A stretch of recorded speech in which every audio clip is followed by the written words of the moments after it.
Bakı Ali Neft Məktəbində ümummilli lider Heydər Əliyevin anadan olmasının 102-ci il dönümünə həsr olunan kiçik və orta biznesin gələcəyi, potensial, çağırışlar və innovativ həllər mövzusunda 3-cü biznes forumu keçirildi. Tədbirdə aidiyyatı dövlət qurumları, biznes sahəsinin və elmi akademik ictimaiyyətin nümayəndələri ilə birlikdə 250-dən çox iş adamı iştirak etdi. Forumda çıxış edən Bakı Ali Neft Məktəbinin rektoru Elmar Qasımov bu cür tədbirlərin ali məktəbin biznes və elm arasında körpü rolunu oynadığını bildirdi. Onun fikrincə, belə forumlar universitetin strateji inkişaf planlarında xüsusi yer tutur.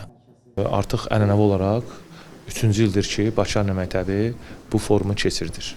Bu cür forumlar da təbii ki, bizim potensiallı tələbələrimizin həm üzə çıxmasında, həm də tələbələrimiz bu panellərdə iştirak etməklə həm yerli, həm qlobal səviyyədə gedən hadisələri izləyirlər və ona qiymət verirlər. Digər tədbir iştirakçıları ölkədə KOP sektorunun inkişafının iqtisadiyyatın şaxələndirilməsi, məşğulluğun artırılması və innovasiyaların təşviqi baxımından vacibliyini vurğuladılar. Natiqlər KOP-ların üzləşdiyi əsas çağırışlar, rəqabət qabiliyyətinin artırılması və dövlət dəstəyi barədə fikirlərini səsləndirdilər. Qlobal kontekstdə yanaşanda ümumiyyətlə KOP subyektlərinin maliyyə ehtiyacları 5 trilyon qiymətləndirilir.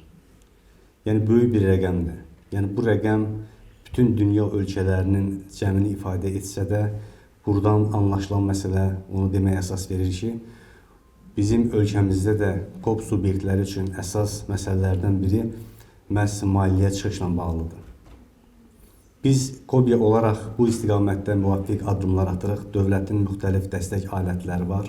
Sahibkarların şəxsi səyləri və bacarıqları hesabına çox böyük irəliyə gedə bilmir. Burada ikinci bir sektor, akademik sektorun gəlməsi lazımdır. Sahibkarlara lazım olacaq beyin məhsulunu universitetdən götürməsi, universitetdə yaranmış beyin məhsullarını kommersiya sektorunda tətbiq etməsi baxımından biz belə deyərdik ki, bu formatda bu platformalar sahibkarlığın inkişafı üçün zəruridir deyə bilərik bunu.